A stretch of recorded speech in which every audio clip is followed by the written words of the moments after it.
mungkin kalian ini ya, masih bingung bedanya banjir sama banjir biasa sama banjir bandang.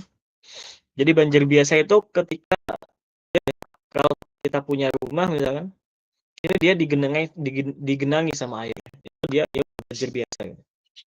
Jadi dia digenangi aja. Airnya naik ke dalam rumah atau dia menggenangi jalan dan sebagainya, itu namanya banjir.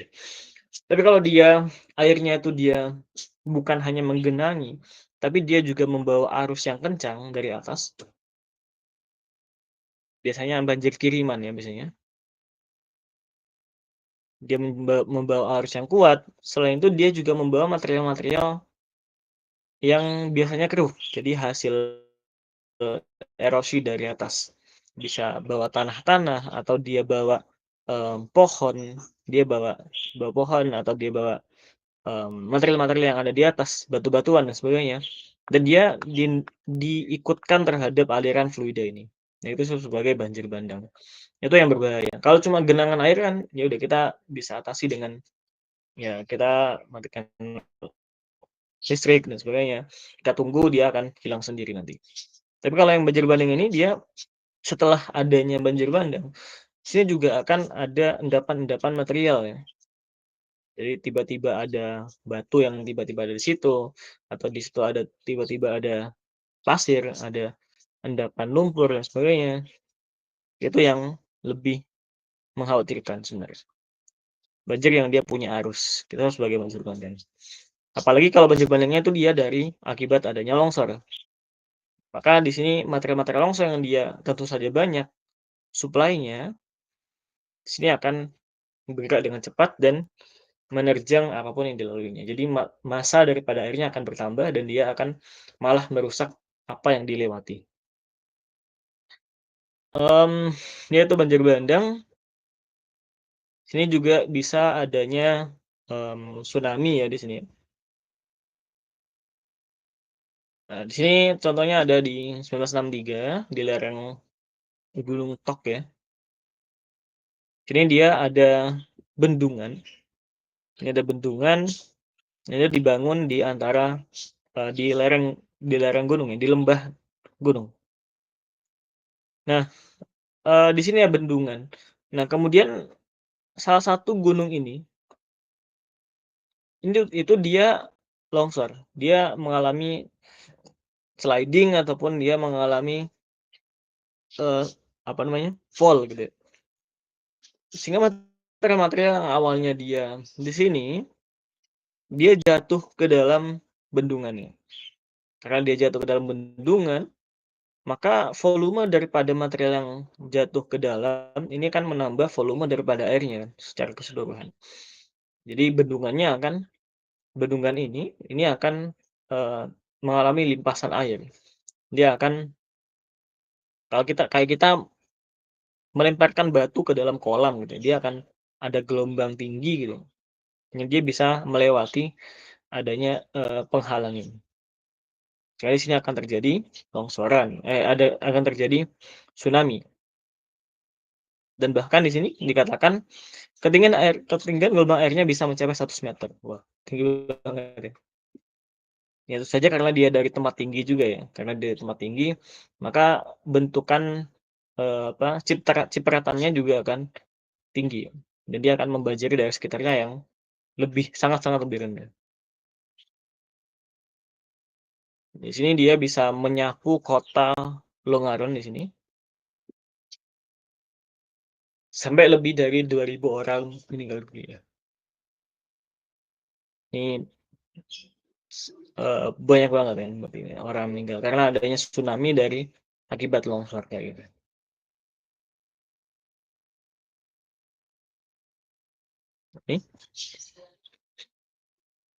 Ini sebelum terkena longsor, terkena banjir atau tsunami tadi. Ini dia setelah terkena banjir.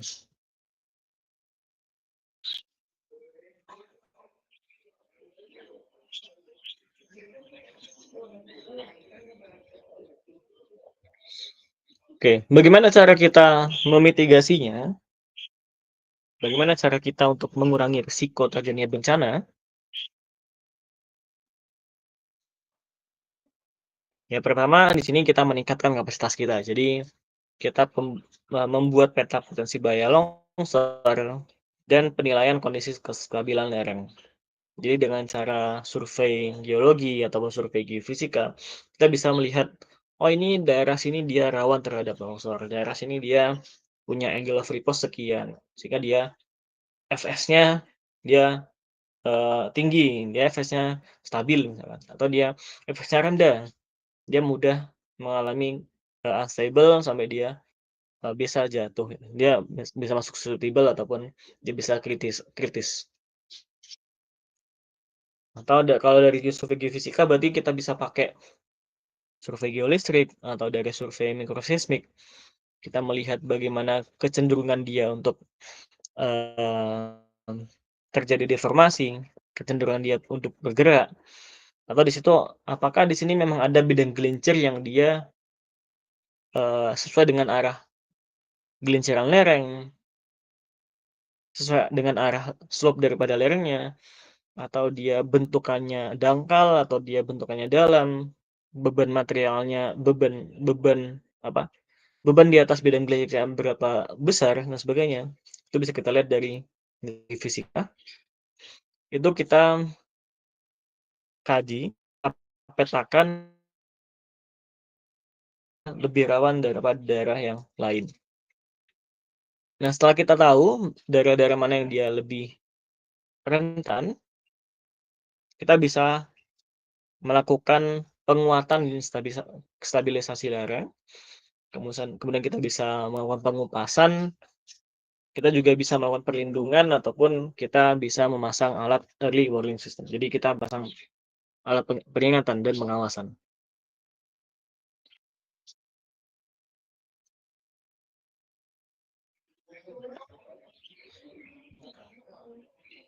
Ya, kan seperti ini. Jadi kita kasih dinding, kalau kalian bisa untuk menahan, agar si material-materialnya tidak jatuh ke jalan sebenarnya. Atau kita bisa retaining kayak gini, jadi kita bikin undakan-undakan dan kita kasih wire. Jadi kita kasih kawat-kawat besi gitu ya, sehingga kita bisa menahan, apa namanya, ya aliran longsor dari atas ini.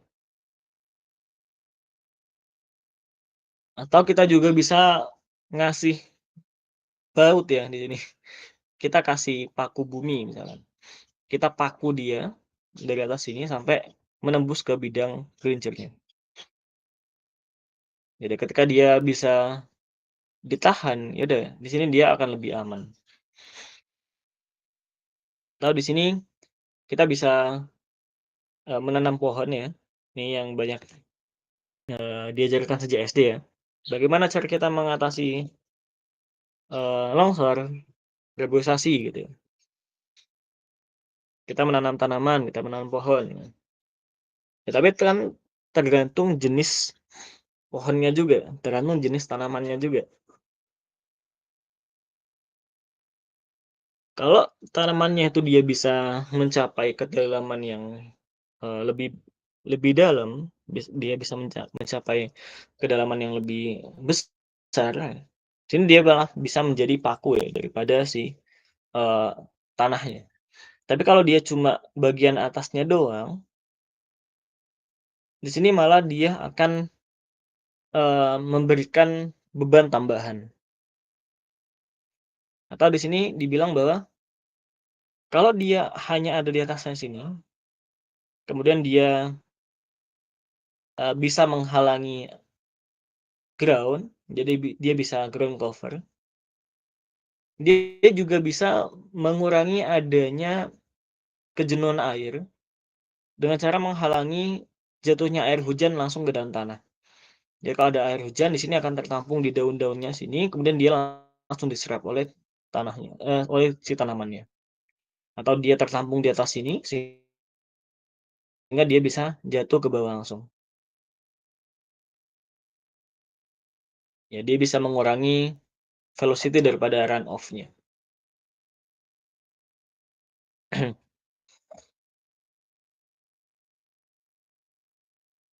Kemudian kita juga bisa melakukan stabilisasi lereng dengan cara melakukan drainase.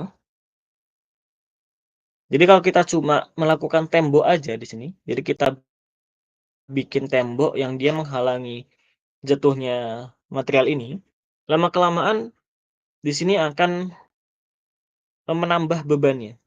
Jadi kalau dia jenuh terhadap air tadi ya, dia akan bertambah bebannya dan airnya ini dia tidak bisa keluar dari sini. Nah, tentu saja bidang yang kita bikin, yang kita buat di sini, itu dia punya batas tertentu.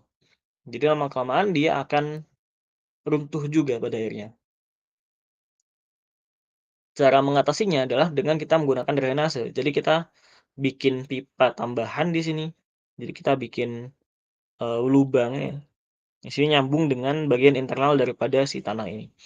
Jadi ketika tanah itu dia jenuh terhadap air, airnya akan disambungkan masuk ke dalam pipa ini, balon ini, sehingga dia bisa keluar ke sini. Sehingga beban yang tadinya disebabkan oleh air, itu bisa berkurang. Airnya bisa keluar langsung dari sini. Dan ini juga bisa menjadi, ya mata air yang bagus gitu ya, karena kita bisa, apa ya, kita bisa melakukan filter gitu dari hasil filtrasi daripada si tanah-tanah yang secara alami memang berperan sebagai, filter di dalam akui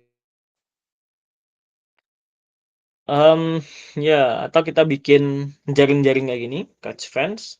Ini biasanya material-materialnya sudah sudah mudah untuk jatuh, jadi material-material lepas banget ini. Dia batuan-batuan yang dia memang numpuk aja di sini. Jadi kita bikin jaring aja, sehingga kalau dia jatuh,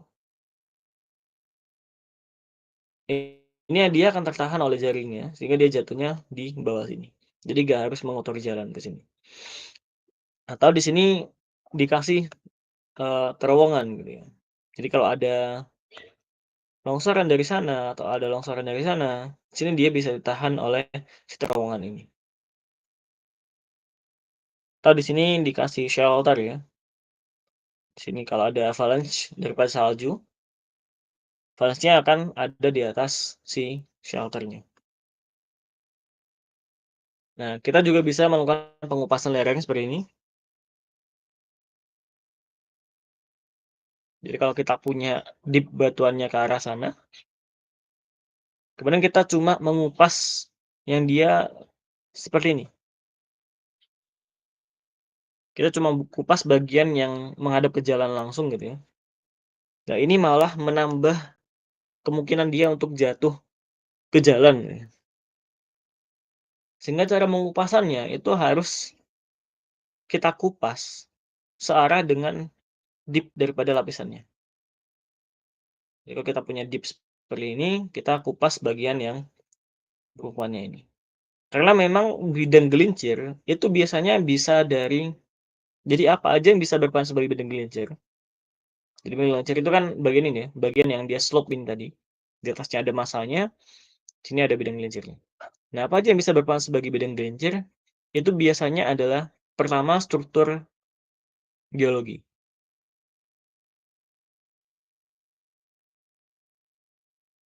Jadi bisa bisa dari patahan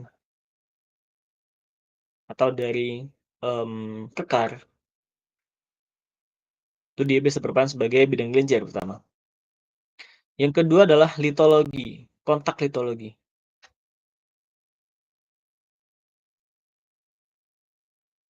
Jadi ketika ada, kontak, ada pertemuan antara 2 massa batuan, ada jenis batuan yang dia berbeda gitu ya.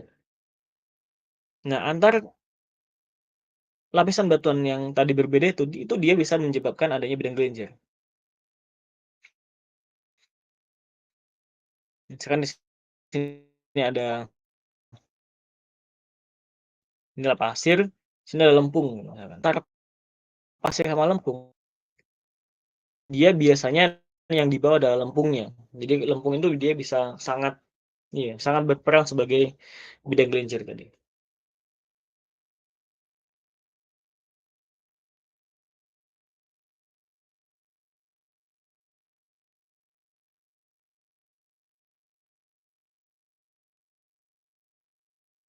Oke, jadi gimana cara kita untuk, eee, memangkas lerengnya? Jadi kita pangkas sesuai dengan patahannya, kekarnya, ataupun dengan melihat kontak litologinya. Jadi ilmu geologi di sini, ilmu stratigrafi, struktur geologi, strike and deep itu bermanfaat di sini. Atau kita bisa melakukan pengawasan dan peringatan dini daripada si, lereng yang mau kita pantau. Jadi kita bisa menggunakan namanya extensometer. Extensometer ini gampangnya gini, jadi di sini, ini ada lereng kan. Nah, di sini kita punya, pos 1, di sini ada pos 2 misalkan. Nah, kemudian pos 1 sama pos 2 ini disambungkan dengan sesuatu ya.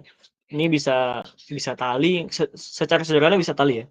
Jadi kalau kita punya ini sama ini, kita sambungkan dengan tali.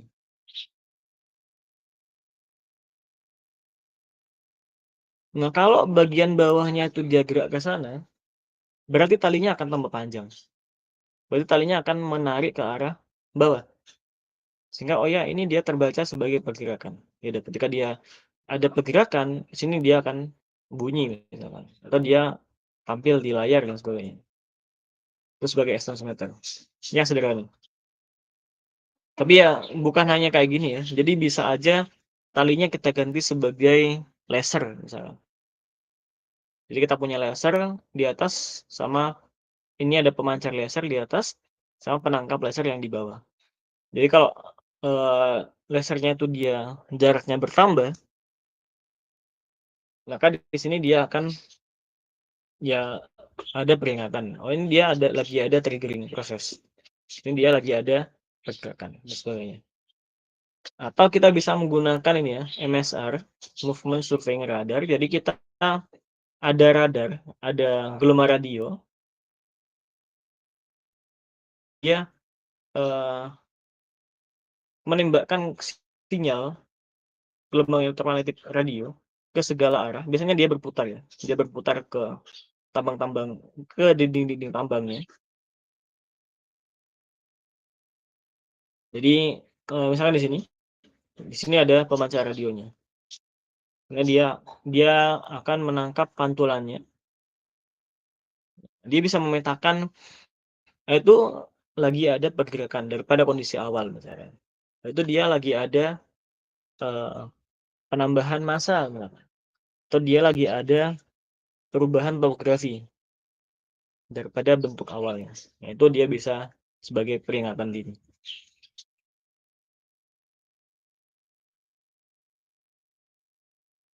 Atau kita juga bisa pakai, ini udah habis ya ini.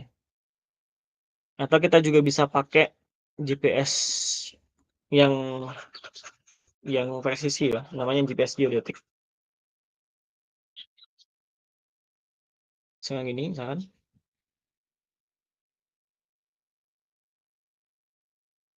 misalkan ini lereng ya, sini kita punya GPS geodetik. Jadi kok jadi orang? Ini ada GPS geodetik,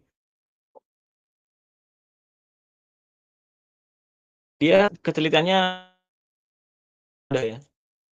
Jadi GPS biasa kan dia biasanya ketelitiannya bisa sampai puluhan meter ya. Jadi kita ada di sini, misalkan kalian ada di dalam ruangan lab ya, di dalam lab kebumian misalkan. Nah itu kalau GPS biasa kan kita kebacanya bisa aja ada di kantin atau ada di, PSBB sebagainya, atau ada di masjid. Nah keterlihatannya sangat-sangat rendah ya. Jadi keterlihatannya, eee, ngawur ya biasanya. Nah kalau GPS geodetik itu dia biasanya keterlihatannya bisa sampai skalanya sentimeter, bisa meteran sampai sentimeter. Nah sehingga pergerakan sekecil apapun, perubahan sekecil apapun itu dia bisa terdeteksi. Jadi posisinya dia gerak ke kanan, ke kiri 1 senti aja, itu bisa kita deteksi dengan menggunakan GPS geodetik.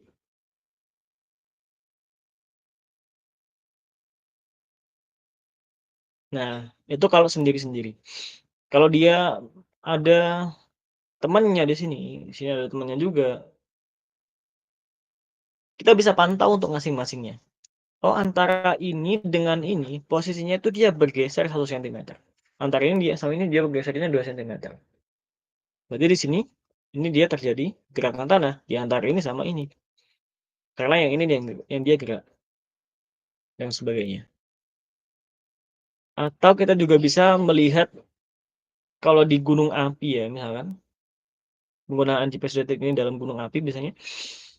Jadi kalau gunungnya itu dia lagi masa inflasi, lagi masa mengembang, inflasi itu dia mengalami pengembangan. Jadi dia lagi mengembung maksudnya. Dia berarti kalau dia inflasi berarti kan lagi ada penambahan suplai fluida, bisa dari magmanya atau ada retakan-retakan dan sebagainya. Ada suplai fluida yang dari bawah ke atas di sini. Ini akan mengembung. Nah, adanya GPS geodetik di sini akan melihat bagaimana pengembungannya itu. Misalkan di sini dia tambah tambah tinggi, di sini dia tambah rendah. Berarti kan di sini dia tambah curam. Ini bisa kita petakan secara real time yang sangat-sangat akurat ya, menggunakan GPS detection.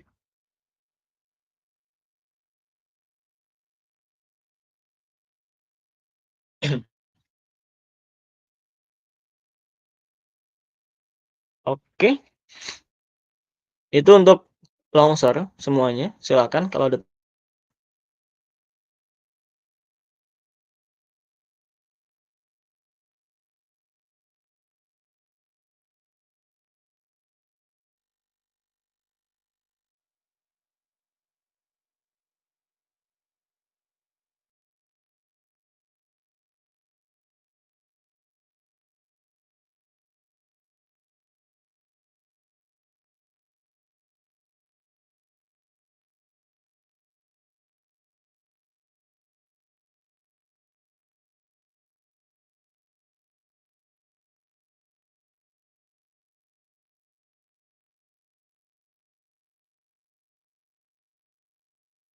Silakan teman-teman. Karena dari yang ditanyakan terkait materi kita tentang gerakan massa atau mungkin yang lain, mungkin materi kita yang kemarin-kemarin pendatuan atau tentang hukum dasar geologi dan sebagainya. Any question?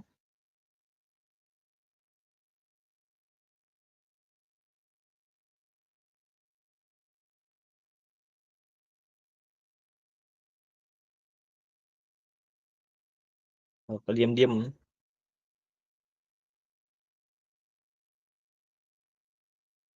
Halo, halo, halo. Mana nih orangnya?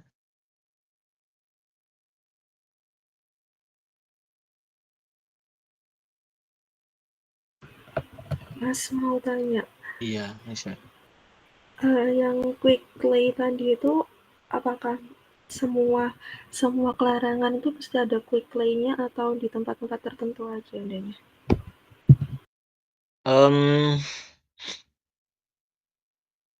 Quick clay itu terjadi ketika dia jenuh kandungan garamnya. Jadi di dalam lempungnya itu biasanya dia punya kandungan-kandungan kristal-kristal garam juga. Nah, biasanya memang yang terjadi quick clay itu ketika daerah itu dia dekat dengan laut ya, atau dulunya adalah laut. Jadi kemungkinan batuannya adalah batuan-batuan yang dia bisa aja dia adalah sedimen favorit ya, bisa mengandung halit, bisa mengandung kalsit, gypsum dan sebagainya. Apakah di tempat tinggi nggak ada? Ya bisa aja ada, dikarenakan adanya pengayaan natrium misalkan, pengayaan natrium ataupun pengayaan klorin dari mineral-mineral yang memang terbentuk secara primer di situ.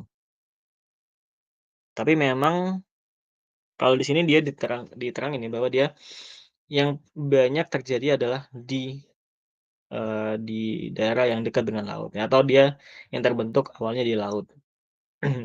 Gitu nih.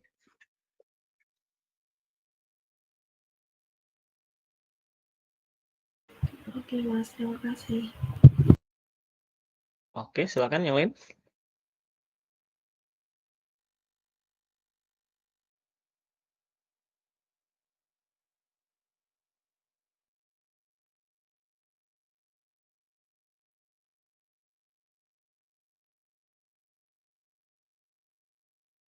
Hmm.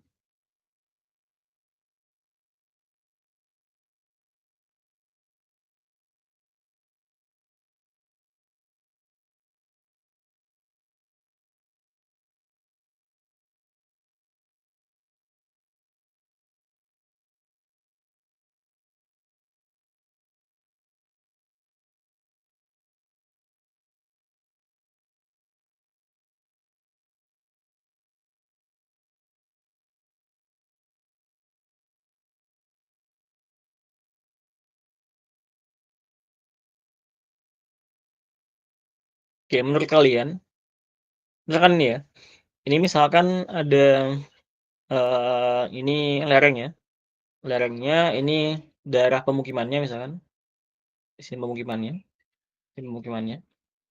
dan ini Kak fokus aja,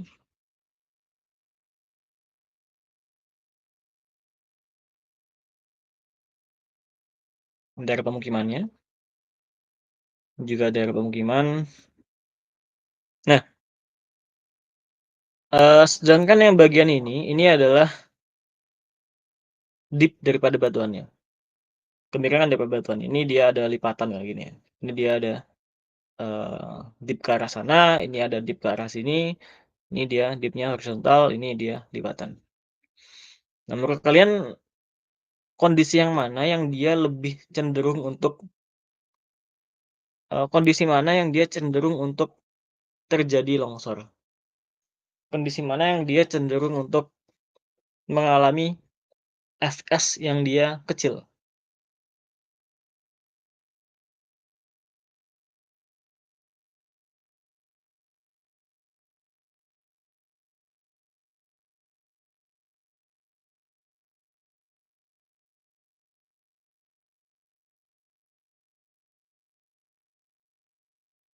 Gimana? Silakan. Ada kondisi A, B, C, dan D. Menurut kalian ini kan ada macam-macam ya deep-nya ya. Menurut kalian lebih lebih rentan yang mana? Lebih susceptible yang mana? Yang mana dia, apa namanya, lebih rentan yang mana terhadap longsor? Kondisinya beda-beda deep-nya doang.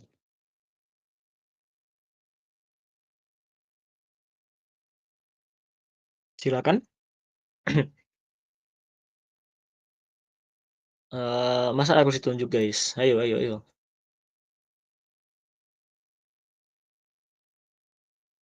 Ayo kita biasakan langsung bersuara aja, langsung berpendapat aja.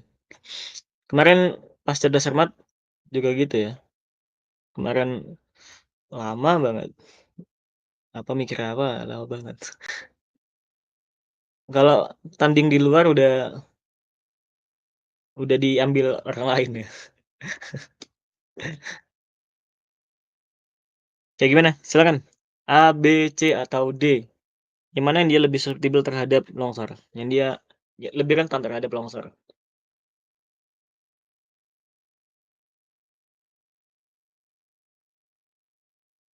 Halo halo halo. Kok diam-diaman? Hei, Alia, Dava, Kalinda, Akhtar, Nisha, Salma, Zulfa.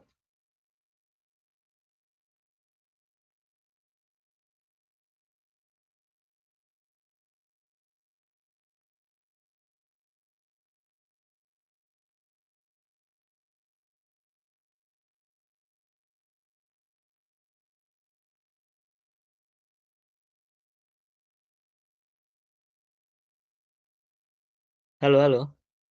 Halo? Mau coba jawab, Mas. Oke, gitu tuh. Dari tadi Zul. Ya, gimana Zul? Kalau yang rentan itu yang B. B, kenapa yang B? Soalnya ini dipnya itu mengarah ke pemukimannya. Terus kenapa? Ya jadi kan kalau misal longsor kemungkinan besar dia yang rentan gitu loh. Misal kayak yang tadi slide itu kan longsornya sejajar sama dip. Oke, masuk akal, masuk akal. Betul, betul.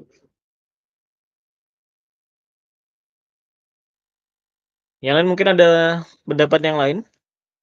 Saya nggak setuju Mas dengan Zulfa.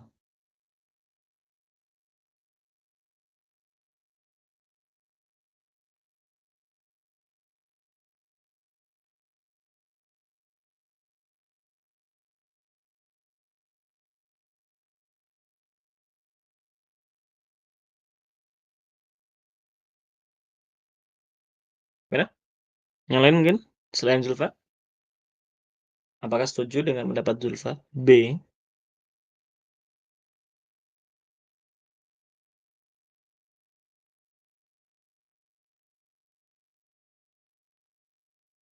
Halo, halo, halo. Gimana? Kok diem-dieman? Ini langsung ngomong. Biasanya Akhtar ini. Gimana, Tar?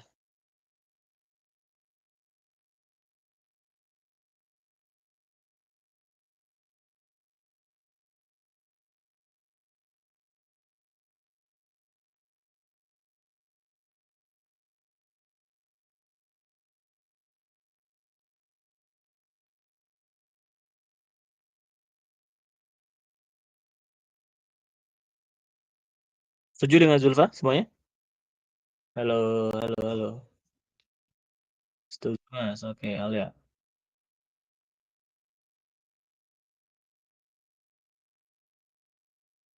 Ayo ngomong.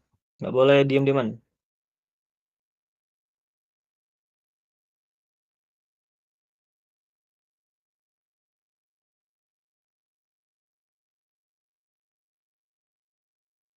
Dava, Kalin, gimana? Setuju Mas. Apa ini? Oke.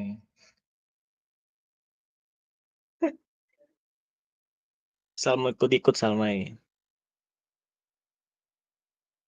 Kalinda, gimana?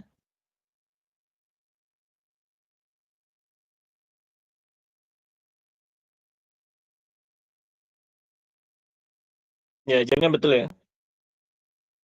Jadi kalau punya dip yang ke arah searah dengan arah lereng kayak gini,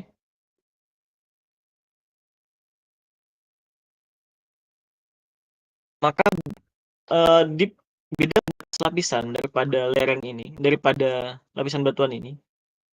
Ini tadi aku bilang sebagai ini tadi aku bilang dia bisa berperan sebagai bidang kincir daripada longsoran. Jadi bidang kontak antara litologi yang ini dengan yang ini itu dia bisa menjadi bidang gelincir. Apakah yang B doang? Yang C juga ya sama ya. Bagian sini itu dia juga sama aja. Dia bisa berperan sebagai bidang gelincir. Ini ke arah sini dan juga ke arah sini. Bisa juga dua-duanya. Tapi tentu saja dia yang bagian atas ini dia lebih stabil daripada bagian yang B ini semua. Yang dia semuanya mengarah ke arah sana.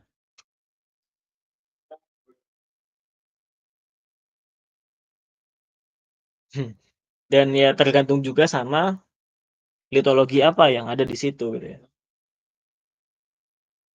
Kalau litologinya pasir semua misalkan atau kerikil semua yang dia angle of repose-nya tinggi, ya si bidang gelincir kayak gini juga sebenarnya gak terlalu ngaruh. Oke. Kalau gak ada pertanyaan, kita lanjutkan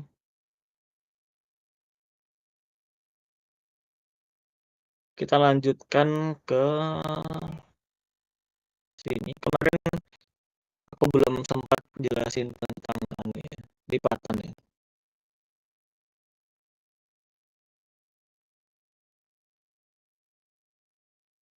Bentar.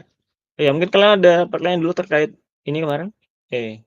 Ini ataupun yang kemarin kita bahas tentang apa kemarin? Hukum V. Ada pertanyaan mungkin terkait hukum V atau dipatahan, kekar atau di strike dip dan sebagainya. Ada pertanyaan dulu?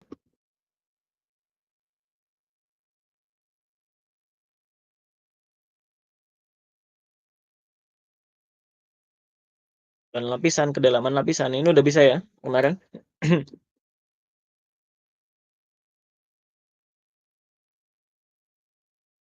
Oke, yaudah kita lanjut ke kelipatan.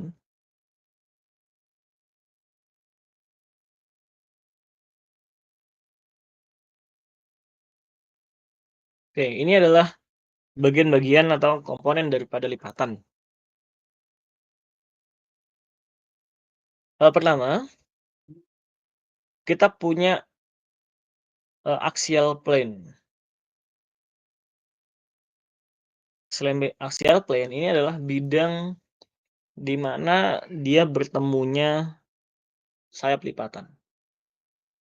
Bidang pusat di mana dia adalah titik tengah antara dip yang berbeda. Punya dip yang ke sana sama aku punya dip yang ke sana.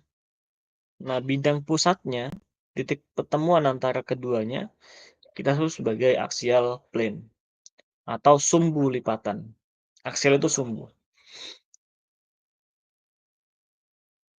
Jadi bentuknya bisa macam-macam ya. Bentuknya bisa dia tegak lurus di sini atau dia bisa bentuknya miring kayak gini atau bahkan dia bentuknya sangat-sangat kok miring ya. Dia gini misalkan. Dia miring kayak gini sampai horizontal kayak gini. Tergantung pada dip di sayap lipatannya. Kemudian kita punya sayap lipatan ini. Ini sayap lipatannya. Ini juga sama ya, dia mematuhi simbol strike dip yang kemarin kita bahas. Jadi di sini dia lambangnya berarti gini. Ini dia lambangnya di sini.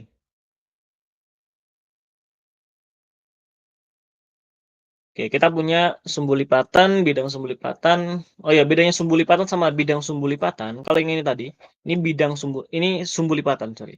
Ini adalah aksial. Bentar. Plane itu bidang. Jadi ini adalah bentar, aksial. Sumbu itu aksial ya. Sumbu lipatan. Ya, dan ini ada aksialnya gitu aja. Nah, bidang sumbu lipatan adalah bidang yang dia hayal, yang dia menembus si lipatan ini secara internal. Yang dia tegak lurus terhadap sayap lipatan. Jadi kalau ada sayap lipatannya ke sana, dia sejajar dengan arah strike-nya.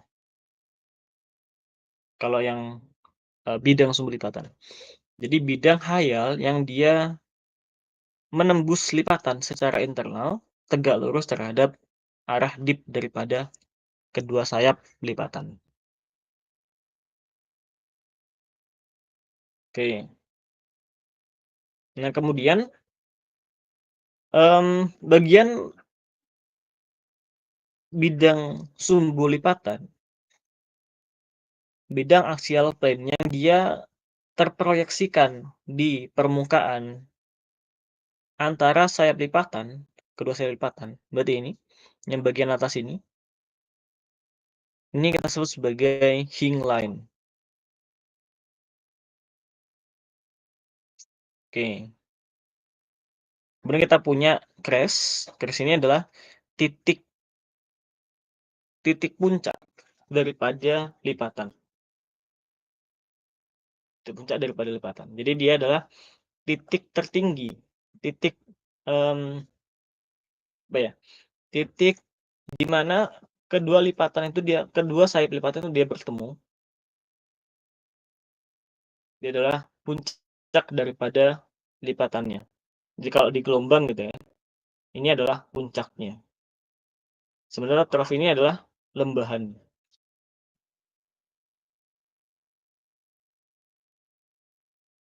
Nah, biasanya hingline ini adalah penggabungan daripada titik-titik crash.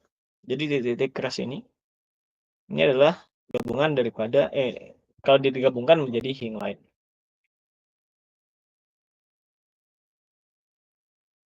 Oke.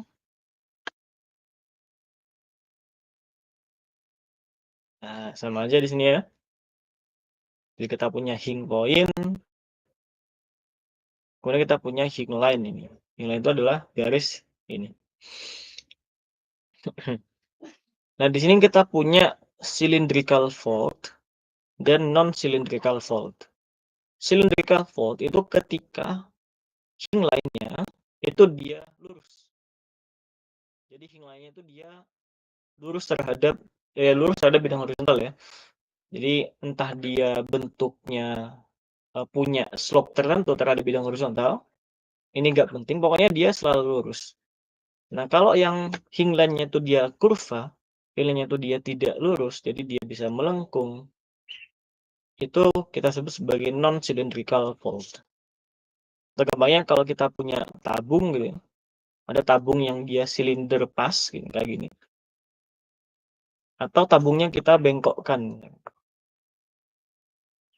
Ini kita sebut sebagai non-cylindrical, yang ini dia cylindrical. Kemudian ada hing zone. Hing zone itu ya daerah sini.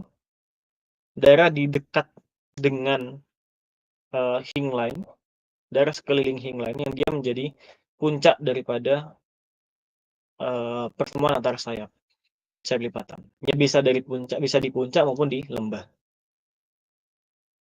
Jadi hing point itu dia bisa di puncak maupun di lembah.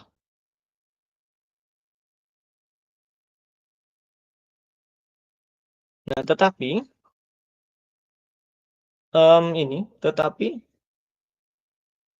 kalau crash itu dia mesti di puncak. Jadi titik puncak daripada lipatan itu namanya crash. Titik bawah daripada lipatan namanya trough atau lembah. Nah, sementara yang ini hingline atau hing point itu bisa di puncak maupun di lembah.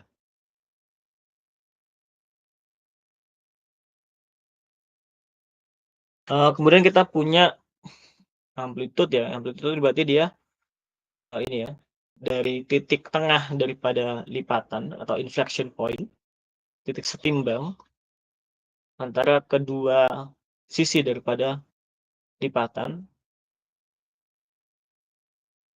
Ini dari titik tengah sampai ke puncaknya atau sampai ke lembahnya. Ini adalah amplitude. Nah, kalau di gelombang oceanografi, biasanya amplitude ini adalah kita lambangkan dengan ketinggian gelombang. Tapi beda ya, ketinggian gelombang itu biasanya adalah 2 kali amplitude. Jadi dari atas sampai bawah sini. Jarak dari puncak ke lembah. Kalau amplitude kan dia tengah-tengahnya. Jadi dari tengah ke atas atau dari tengah ke bawah. Amplitude. Kalau ketinggian berarti dari atas sampai ke bawah. Itu ada inflection point tadi ya, ini titik setimbang dan ada inflection line ini nih ya. Jadi titik tengah antara puncak sama lembah daripada lipatan. Kemudian kita punya interlim angle. Interlim angle ini adalah sudut yang dibentuk oleh kedua sumbu lipatan. Kedua sapi lipatan. Jadi biasanya bagian lipatan itu dia punya bagian yang lebih dominan slope-nya daripada yang lain. Jadi misalkan ini ada dip-nya ya. Jadi ada dip yang dia ke sana, ada dip yang dia ke sana. Nah, sementara bagian sini kan dia lebih landai ya biasanya. Nah, nggak peduli bagian landainya ini, kalau kita punya dip yang ini, yang dia lebih yang dia biasanya lebih curam, yang dia biasanya lebih dominan dibandingkan dengan dip-dip yang lain, biasanya di bagian sini, itu kita bisa proyeksikan bisa bentuk segitiga di sini. Nah, ini adalah interlim angle. Jadi sudut antar sayap lipatan.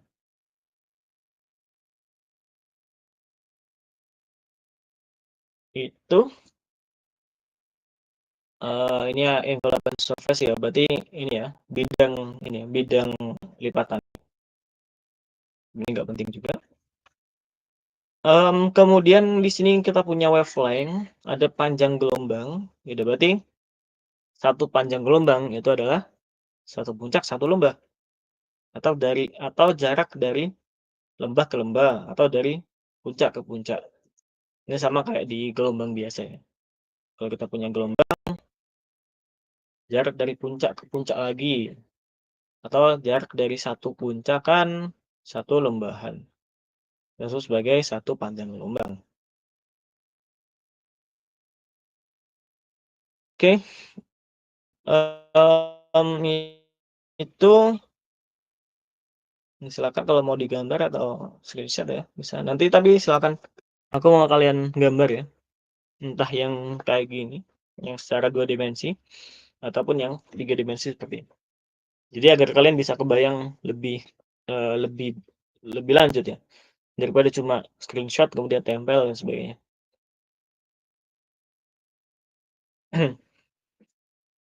Oke, kita lanjutkan ke sini. Ini adalah jenis daripada lipatan.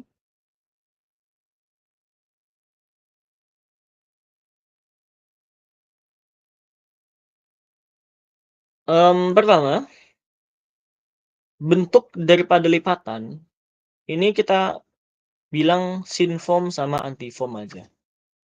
Jadi kalau lipatan yang dia cekung ke atas kayak gini, ini kita sebut sebagai antiform. Bentukannya anti. Sedangkan kalau dia cekung ke bawah, ini cembung ya, cembung ke atas, ini cekung ke bawah kayak gini. Itu sebagai synform. Ini bentukannya aja. Bentukannya kalau dia ke atas antiform, kalau dia ke bawah namanya synform.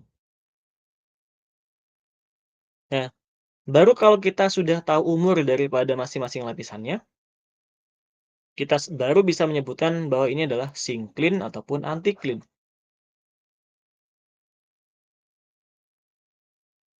Kalau kita punya, misalkan ini ya, kita pakai highlighter aja. Misalkan kita punya lapisan kuning, ini biru di sini, ini ada hijau. Seret. Untung nggak, aku pakai Indomaret aja deh. Bentar, pencet.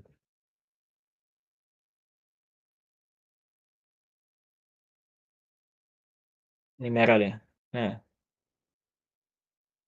Nah ini bendera Kolombia kemarin.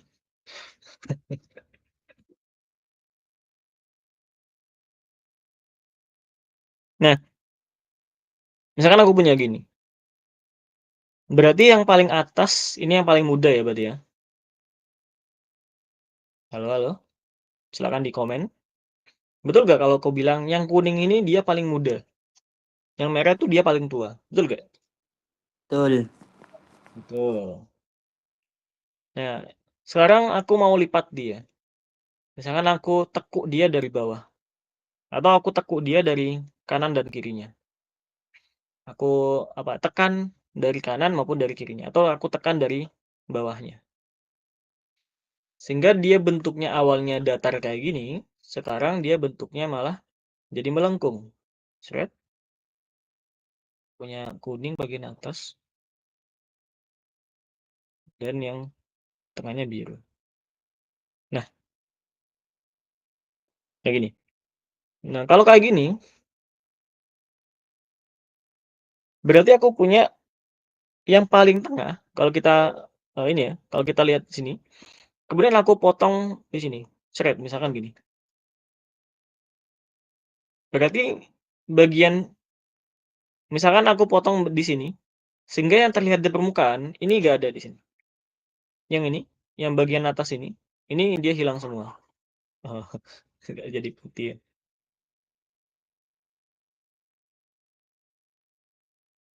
Jadi bagian yang atasnya itu dia udah hilang semua. Tersisa yang bagian yang ada di dekat permukaannya dia. Jadi misalkan ini biru kayak gini. Juga ada biru. Merah di tengah-tengah sini. Dan ada kuning yang ada di sini. Nah, kita coba bisa melihat ininya doang. Nah, sehingga kalau kita lihatnya kasusnya kayak gini, kita nggak bisa lihat apakah dia antiform atau dia sinform kan? Kan dia datar semua. Nah, sehingga kita lihatnya adalah siapa yang tertua, siapa yang lebih muda. Kalau terakhir ini tadi, yang merah adalah yang lebih tua. Jadi bentukan yang ke atas sini, gini. Kalau kita ke tengah daripada lipatannya, itu kita akan menemukan bagian lapisan yang lebih tua, maka kita sebut sebagai anticline. Jadi kalau kita ke pusat, kemudian tua, ini kita sebut sebagai anticline. Sebaliknya ya, kalau kita punya bentukannya, bentar, kok hilang. Misalkan ini thread.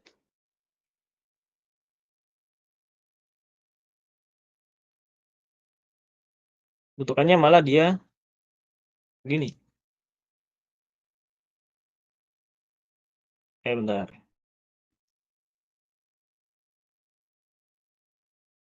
Aku coba ilustrasikan dulu. Yang awalnya gini, sekarang dia malah tertekuk ke bawah. Tadi di sini dia ditekan dari atas ya. Dari bawah ya. Sekarang aku tekan dari atas. Tekan dari atas. Sehingga dia awalnya begini, dia malah bentuknya cekung ke bawah. Kalau dia cekung ke bawah, maka bagian yang paling tengah ini adalah bagian yang kuning. Kemudian baru setelahnya baru yang ini merahnya di sini. Merahnya di sini. Dan bagian tengah daripada kuning sama merah ini adalah yang biru. Yang dia dipnya ke arah sini semua. Ini dipnya ke arah pusat.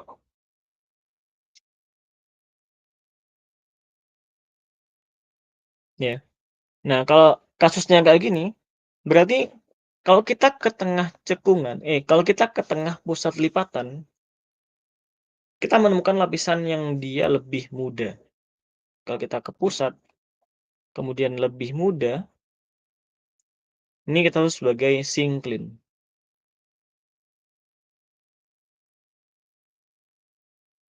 Nggak peduli bentuknya kayak gimana, kalau kita ketemunya ke pusat itu dia lebih muda, maka bentuk namanya adalah syncline. Kenapa kita peduli sama pusatnya yang mana, pusatnya lebih tua, pusatnya lebih muda, yang tua atau yang muda? Karena bentukan sinform sama antiform itu dia tidak kekal gitu. Dia bentuknya tidak mesti ke atas sama ke bawah seperti ini. Misalkan awalnya dia bentuknya terbentuk sebagai anticline misalkan. Pertama dia bentuknya antiform kayak gini. Tapi karena dia terkena gaya lagi dari sana, dia bentuknya malah jadi datar. Atau dia mengalami gaya lagi dari sana. Atau gayanya dari atas. Sehingga yang awalnya dia kayak gini, jadi kayak gini, dia malah terbalik.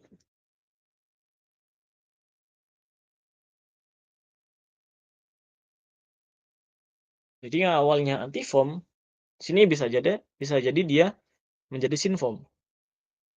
Nah, sehingga antiform sama sinform itu sebenarnya tidak terlalu yang sangat penting gitu ya. Dan ya gak mesti kalau kita nemu bentukan yang ke atas itu namanya anticline.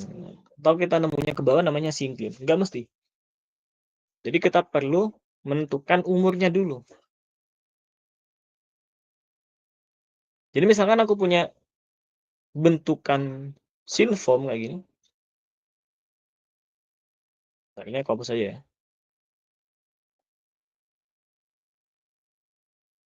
Karena aku punya bentukan sinform, tetapi aku ke pusat itu semakin tua, seni batuan paling tua, maka ini bukan syncline, tapi ini adalah anticline.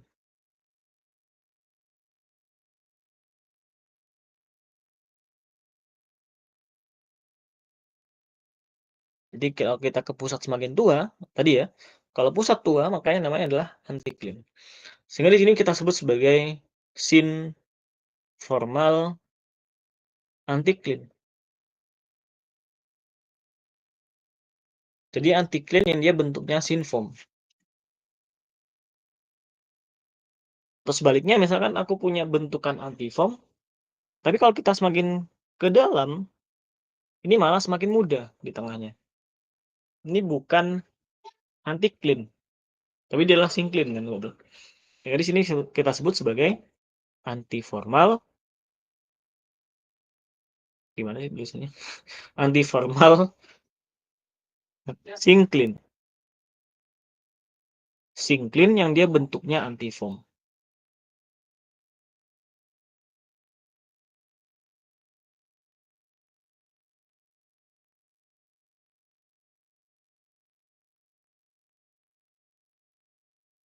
Oke, silakan kalau ada pertanyaan, teman-teman. Berkaitan antiform, anticline, syncline.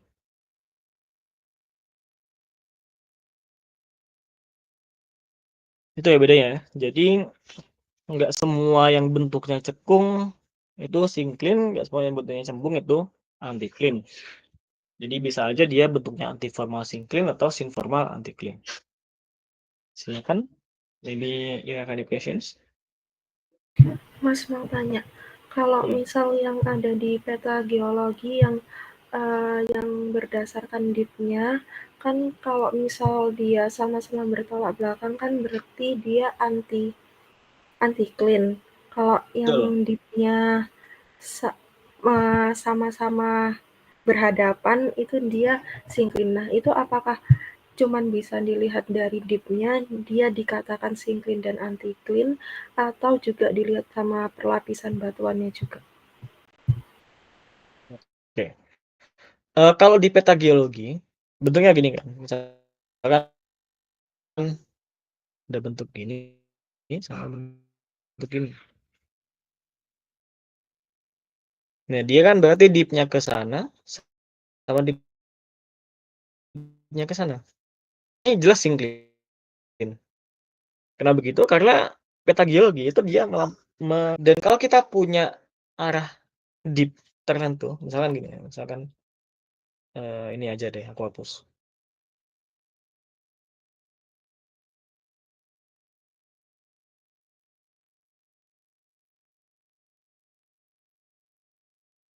Misalkan gini,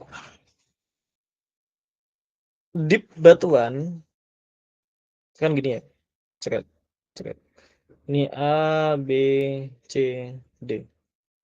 Di batuan itu kan dia selalu bisa menceritakan siapa yang lebih tua, siapa yang lebih muda.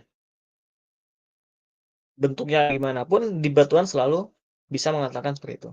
Kecuali kalau dip-nya dia tegak lurus. Jadi dip-nya vertikal ini. Nih, menurut Nesha yang lebih tua, yang lebih muda siapa? ABCD ini. Berarti kan dia bentuknya gini ya. Berarti dip-nya ke arah sana.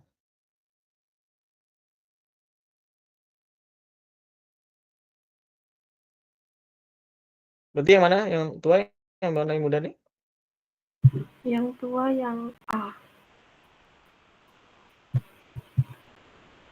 Ya, yang A itu selalu lebih tua daripada yang B, C, dan D. Jadi bentukan strike and dip itu dia selalu menceritakan siapa yang lebih tua, siapa yang muda. Sehingga ini penting. Dan gampangnya kalau kita berjalan ke arah dip, kita berjalan searah dip, kita akan menemukan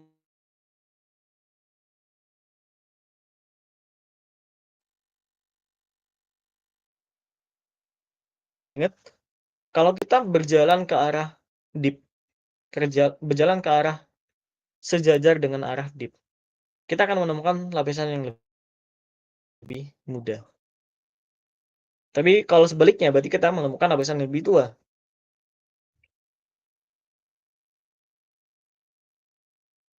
Dan kalau kita sejajar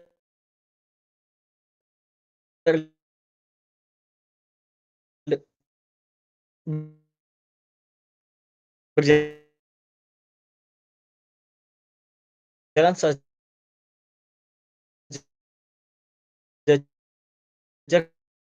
dengan arah strike, berarti kita akan menemukan lapisan lain. Kita cuma menemukan lapisan C aja. Misalkan kita di sini, sana kita dia lipatan seperti gini. Bentar, ini aku hapus dulu. Ini bidangnya misalkan.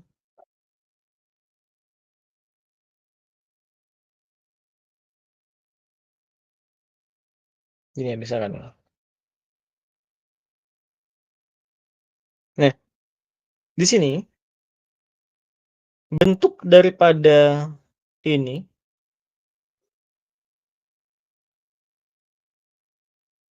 track dip ini itu dia mesti mengatakan umurnya tadi ya. Jadi kalau dia jalan ke sana dia lebih muda, di sini dia lebih muda juga. Berarti tengah-tengahnya itu paling muda. Berarti pusat lipatannya adalah yang lebih muda. Kalau kita berjalan ke pusat lipatan lebih muda, berarti di sini adalah yang syncline. Itu kalau bidang datar ya.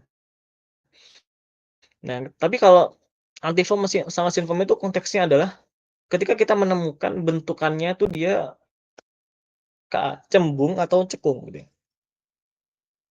Jadi bentukan topografi itu gak penting.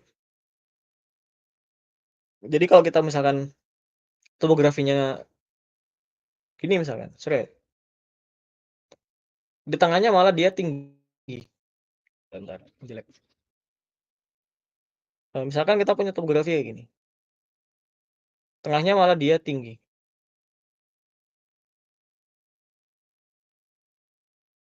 Bayangin kayak gitu. Misalnya ini gunung ya. Nah, di tengahnya malah dia tinggi. Tapi dia bentuknya dipnya ke sana lebih tua, lebih mudah. Ke tengah topografinya lebih mudah.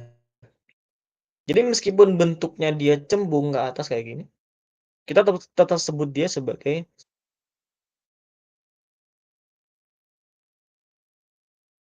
Oke teman-teman, silakan kalau ada pertanyaan lagi. Nesya, udah nangkap ya? Atau ada pertanyaan lagi? Silakan. Sudah Mas, terima kasih Mas.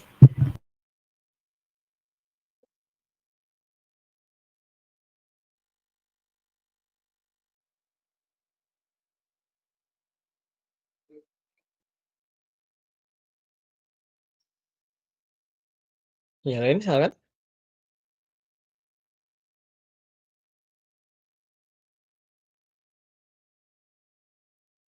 Oke, jadi kita kenal dengan antiformal syncline sama synformal anticline.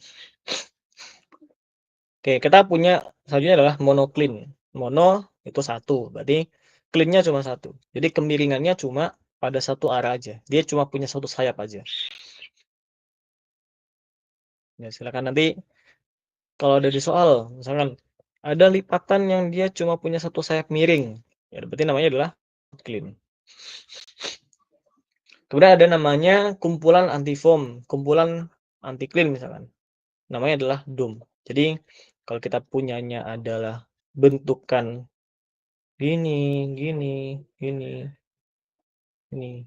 Dipnya menjauhi pusat lapisannya semua. Berarti kan di paling belakang ini kan paling tua ya. Di paling tua sehingga di sini bentuknya adalah dome. Dia kubah gitu. Ini kubah kayak gini. Atau sebaliknya kalau dia arahnya ke tengah semua dipnya, berarti yang paling muda adalah yang paling tengah. Di sini paling muda. Ya, berarti dia adalah basin.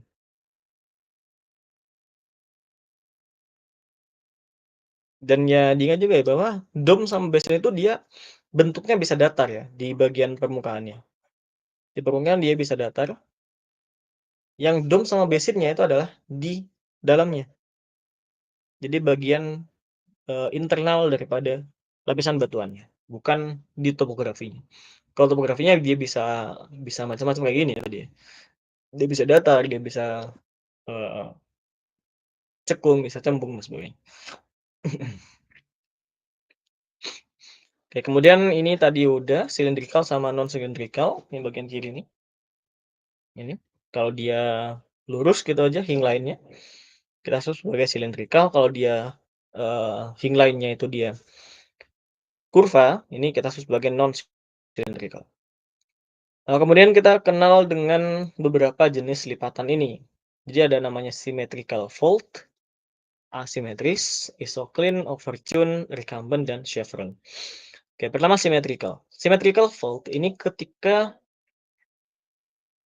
sayap lipatan itu dia punya arah yang berlawanan dan dip-nya itu dia sama. Misalkan ini dia ke sana, ini dia ke sana, berlawanan arah, betul. Dan dia punya dip yang sama. Misalkan ini 45 derajat dip-nya. Ini juga 45 derajat. Dip-nya sama. Nah, kalau yang asimetrikal ini dia bisa apa namanya? Di sini dia strike-nya itu dia sama semua. Ini symmetrical sama asymmetrical itu strike-nya itu dia sama. Jadi strike-nya itu dia menghadap ke arah yang sama, yang sejajar. Kalau yang simetris itu dia dip-nya sama. Ini sama dengan ini dip-nya. Kalau yang simetris itu dia ini dip-nya misalkan 40 misalkan. Berarti di sini lebih landai.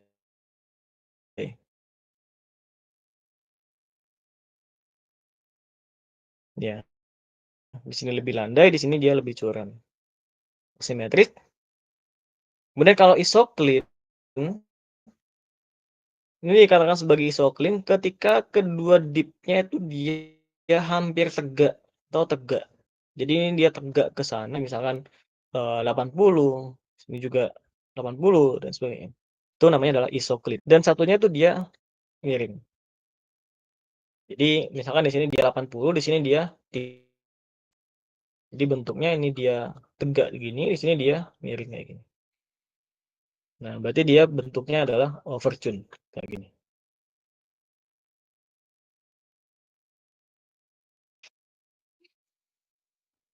Kemudian ada namanya recumbent. Recumbent ini ketika kedua dip lipatannya itu dia menghadap ke arah yang sama. Jadi yang ini dia ngadep ke sana, yang di sini dia juga menghadap ke sana. Ini kita sebut sebagai recumbent. Ya ini ya, jadi dia ke sana, ini juga ke sana. Kemudian yang chevron atau di sini dia hampir, biasanya juga bisa ada yang bilang recumbent ini ketika dia dip-nya itu dia hampir horizontal. Jadi dip-nya sangat kecil misalkan. Ini misalkan dip-nya ya dia menghadap ke arah yang sama dip-nya. Dan dia dip-nya kecil, misalkan hampir horizontal. Atau sumbu lipatannya itu dia hampir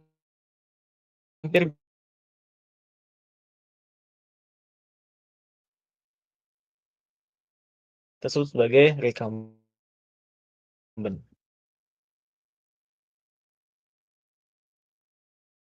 Kemudian chevron ini terjadi ketika dia bentukan puncak lipatannya itu dia tajam-tajam. Di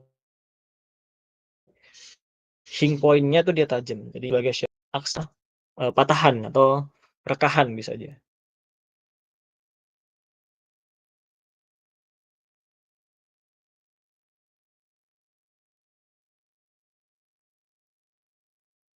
Oke, itu contoh daripada ini ya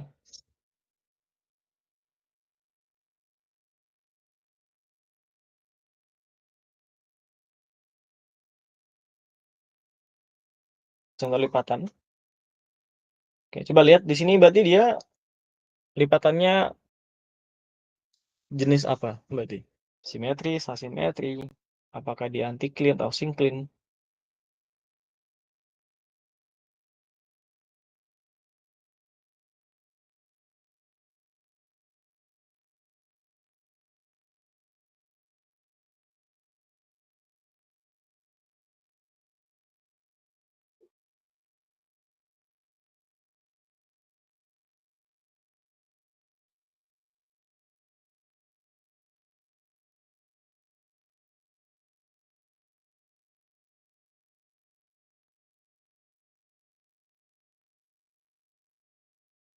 Gimana?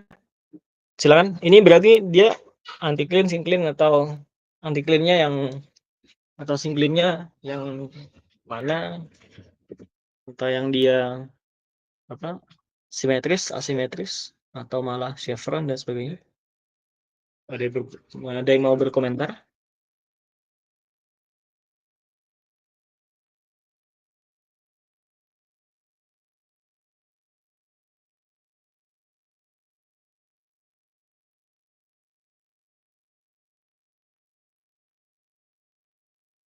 Gimana, teman-teman? Ale, gimana Ale? Ale dari tadi gak ada suaranya.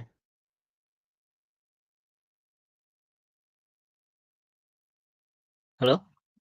Ale, Ale?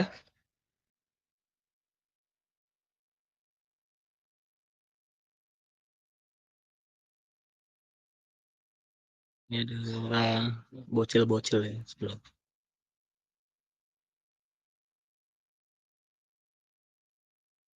Gimana Alia? Halo Alia. Wah ketiduran nih kayak. Yang lain siapa? Kalinda.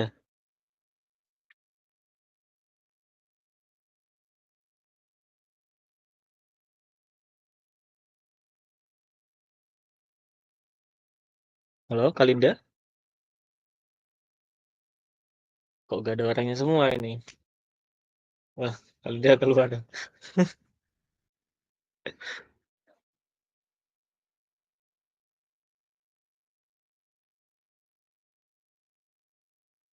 Ada yang mau komentar di sini? Aftar?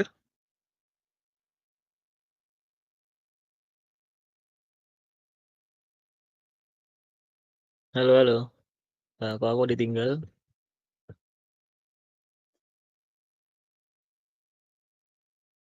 Ini berarti lipatannya apa? Gitu aja.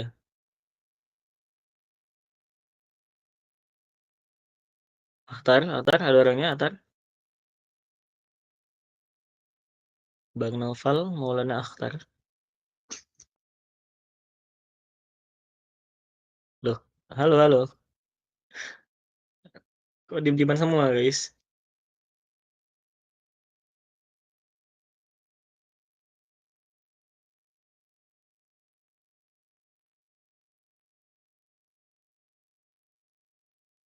Halo.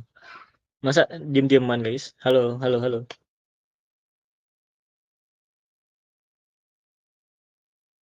Kayaknya next harus on cam kayaknya deh, biar aku bisa lihat ya.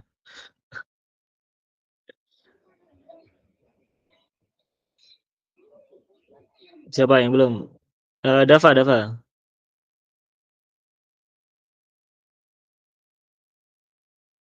Loh, kok gak ada orangnya semua? Ada Mas, Kalau yang ada. ada. Gimana Dav?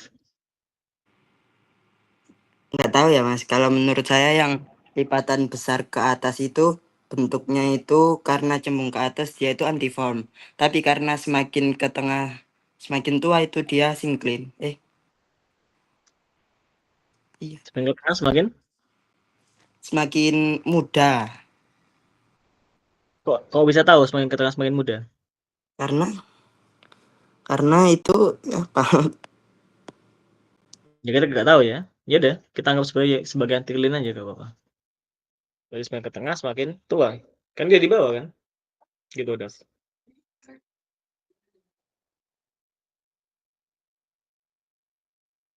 Oke, di sini juga ada berbagai macam lipatan ya di sini. Ini dia ngacak-ngacak kayak gini. Ini juga sama. Ini dia juga agak ngacak kayak gini.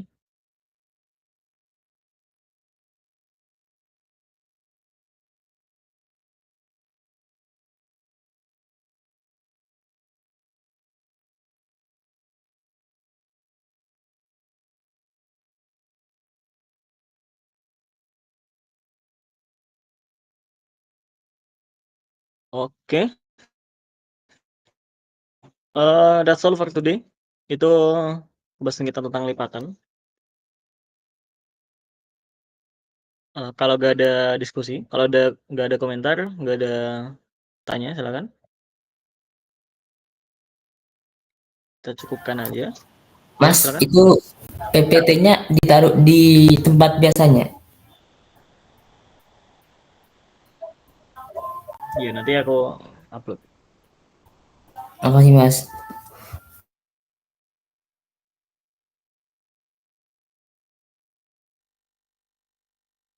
Oke. Ya udah, sekian untuk pertemuan kita pada pagi hari ini. Terima kasih atas pertemuan perdananya. Aku harap kalian bisa ini ya, lebih aktif, lebih banyak ngomong. Nggak boleh diem-dieman. Karena ya memang diskusi terjadi kalau kita berbicara ya. Nggak apa-apa, salah ya nggak apa-apa. Benar, salah hanya milik Allah. Oke.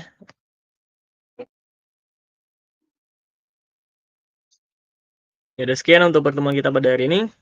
Kita cukupkan dengan membaca doa. Berdoa dipersilakan.